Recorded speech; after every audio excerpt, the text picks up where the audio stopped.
বিসমিল্লাহির রহমানির রহিম। Special security force এসএসএফের 40তম প্রতিষ্ঠা বার্ষিকী উপলক্ষে আয়োজিত আজকের এই অনুষ্ঠানে উপস্থিত মন্ত্রিপরিষদ সদস্য এবং উপদেষ্টাবৃন্দ, সেনা, নৌ এবং বিমান বাহিনী প্রধানগণ, এসএসএফ প্রধান এবং এই বাহিনীর বিভিন্ন পর্যায়ের কর্মকর্তা ও সদস্য এবং সম্মানিত সুধীমণ্ডলী, আসসালামু আলাইকুম। আজ থেকে 40 বছর আগে সময়ের প্রয়োজনে এই বিশেষ নিরাপত্তা বাহিনী প্রতিষ্ঠিত হলেও 1991 সালের 27শে সেপ্টেম্বর নাম পরিবর্তন করে এসএসএফ নামে এই বিশেষ বাহিনী যাত্রা শুরু করেছিল। দায়িত্বের পরিধিও বেড়েছিল। প্রতিষ্ঠাকাল থেকে আজ পর্যন্ত এই বিশেষ নিরাপত্তা বাহিনীর সঙ্গে যারা যুক্ত ছিলেন কিংবা বর্তমানে যারা দায়িত্ব পালন করে চলেছেন, আমি আপনাদের সবাইকে প্রতিষ্ঠা বার্ষিকীর প্রধান সমন্বয়ক হিসেবে এসএসএফ অত্যন্ত গুরুত্বপূর্ণ ভূমিকা পালন করেছে। আমি এসএসএফকে আমার এবং আমার পরিবারের পক্ষ থেকে তার জন্য আবারও আন্তরিকভাবে ধন্যবাদ জানাই। উপস্থিত সুধীবৃন্দ, সরকার প্রধান হিসাবে বর্তমানে প্রতিদিন প্রতি সময় আমি এসএসএফের কার্যক্রম সরাসরি প্রত্যক্ষ করছি। তবে এসএসএফের কার্যক্রমের সঙ্গে আমার পরিচয় নতুন নয়। মরহুমা প্রধানমন্ত্রী বেগম খালেদা জিয়া যখন সরকার প্রধান হিসাবে দায়িত্ব পালন করেছেন তখন থেকেই, অর্থাৎ আমার তরুণ বেলা থেকেই আমি এসএসএফের কার্যক্রমের সঙ্গে পরিচিত। এসএসএফ যখন প্রতিষ্ঠিত হয়েছিল সেই সময়ের সঙ্গে বর্তমান সময়ের অনেক পার্থক্য। বর্তমানে আর্থসামাজিক রাজনৈতিক অবস্থা ব্যবস্থা, ভূ রাজনৈতিক পরিস্থিতি এবং তথ্য প্রযুক্তির অবাধ বিকাশের ফলে বহুমাত্রিক নিরাপত্তা চ্যালেঞ্জ তৈরি হয়েছে। এইসব চ্যালেঞ্জ মোকাবেলায় আধুনিক ও যুগ উপযোগী প্রশিক্ষণের মাধ্যমে নিজেদেরকে সার্বক্ষণিক প্রস্তুত রাখা অত্যন্ত জরুরি। একটি বিশেষায়িত বাহিনী হিসাবে সাহস, দক্ষতা, কৌশল এবং সর্বাধুনিক প্রযুক্তিতে এসএসএফের পিছিয়ে থাকার কোনো সুযোগ নেই। উপস্থিত এসএসএফ সদস্যবৃন্দ, গত 12ই ফেব্রুয়ারি নির্বাচনে রাষ্ট্র পরিচালনার জন্য বিএনপি জনগণের ম্যান্ডেট পাওয়ার পর 17ই ফেব্রুয়ারি থেকে বর্তমান সরকার রাষ্ট্র পরিচালনার দায়িত্ব পালন করছে। রাষ্ট্রীয় নিয়ম অনুযায়ী সরকার প্রধান হিসাবে এসএসএফ সার্বিক নিরাপত্তা ব্যবস্থা গ্রহণ করেছে। আপনারা জানেন, জনগণের দুর্ভোগ লাঘব করে সড়কে যানবাহনের চলাচল স্বাভাবিক রাখতে আমি আমার গাড়িবহরের আকার সীমিত করেছি, যা ডিজি এসএসএফ ওনার বক্তব্যেও উল্লেখ করেছেন বিষয়টি। ফলে বিদ্যমান পরিস্থিতিতে সদস্য সংখ্যা বাড়ানোর পরিবর্তে এসএসএফকে হয়তো দক্ষতা এবং নিরাপত্তা কৌশলের উপরে বেশি জোর দিতে হচ্ছে। আপনারা যথাসম্ভব সুন্দরভাবে দায়িত্ব পালন করছেন। আমি আবারও আপনাদেরকে তার জন্য আন্তরিক ধন্যবাদ জানাই। একটি গণতান্ত্রিক সরকারের প্রধান হিসাবে রাজধানী ঢাকা এবং ঢাকার বাইরে দেশের প্রত্যন্ত অঞ্চলে প্রায়শই জনসভা এবং বিভিন্ন রাষ্ট্রীয় কর্মসূচিতে অংশগ্রহণ করতে হয়।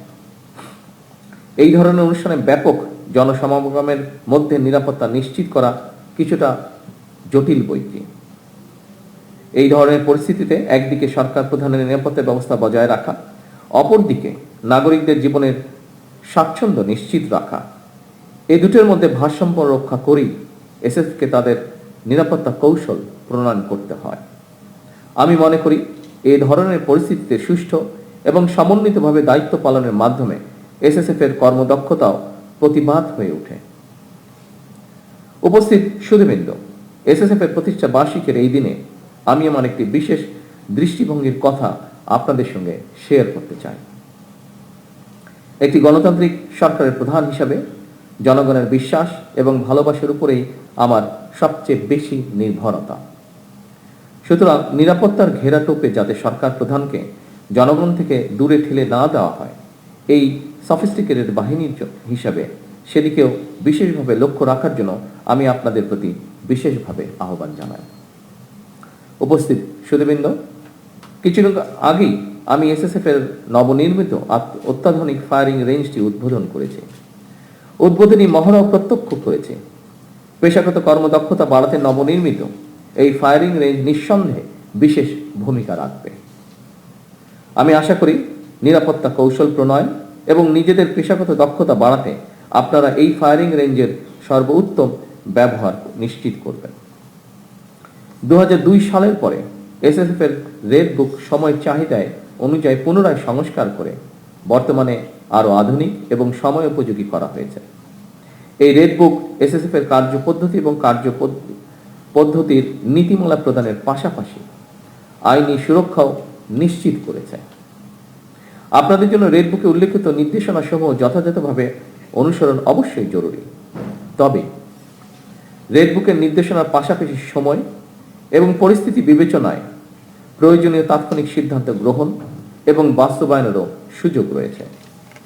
এসএসএফ এর মতো বিশেষায়িত বাহিনীর জন্য আধুনিক নিরাপত্তা কৌশল এবং প্রযুক্তিগত দক্ষতা অর্জনের পাশাপাশি প্রতিটি সদস্যের সাহস, সততা, বিশ্বস্ততা, সর্বোচ্চ পেশাদারিত্ব, নিয়মানুবর্তিতা এবং সর্বোপরি চেইন অফ কমান্ড, এই বিষয়গুলো কঠোরভাবে মেনে চলা অপরিহার্য। উপস্থিত সুধীবৃন্দ, রাষ্ট্রপ্রধান, সরকার প্রধান এবং দেশে বিদেশে রাষ্ট্র ঘোষিত বিশেষ গুরুত্বপূর্ণ ব্যক্তিদের নিরাপত্তা নিশ্চিত করার সঙ্গে দেশের জাতীয় নিরাপত্তার বিষয়টিও জড়িত। সুতরাং নিরাপত্তা ব্যবস্থা সুদৃঢ় করতে দেশের অন্য সকল নিরাপত্তা আইন শৃঙ্খলা বাহিনী, গোয়েন্দা সংস্থা এবং বিভিন্ন মন্ত্রণালয় সমন্বয়ের মাধ্যমে এসএসএফকে নিরাপত্তা কৌশল নিশ্চিত করতে হয়। আমি মনে করি সমন্বয় যত বেশি দক্ষতার সঙ্গে করা যায়, নিরাপত্তা ব্যবস্থাও তত বেশি সুচারুরূপে সম্পন্ন করা সম্ভব হয়। দেশের সেনা, নৌ বিমান, পুলিশ এবং আনসার বাহিনীর মধ্য থেকে দক্ষ কর্মকর্তাদের বাছাই করে এসএসএফ গঠন করা হয়। এরপর আপনাদেরকে গুরুত্বপূর্ণ ব্যক্তিদের নিরাপত্তার জন্য আপনাদেরকে দেশে এবং বিদেশে উন্নত মানের প্রশিক্ষণ গ্রহণ করতে হয়। আধুনিক বিশ্বের সঙ্গে তাল মিলিয়ে এসএসএফকে আরো কর্মদক্ষ করে গড়ে তোলার লক্ষ্যে সরকার প্রয়োজনীয় সব ধরনের পদক্ষেপ অব্যাহত রাখবে ইনশাআল্লাহ।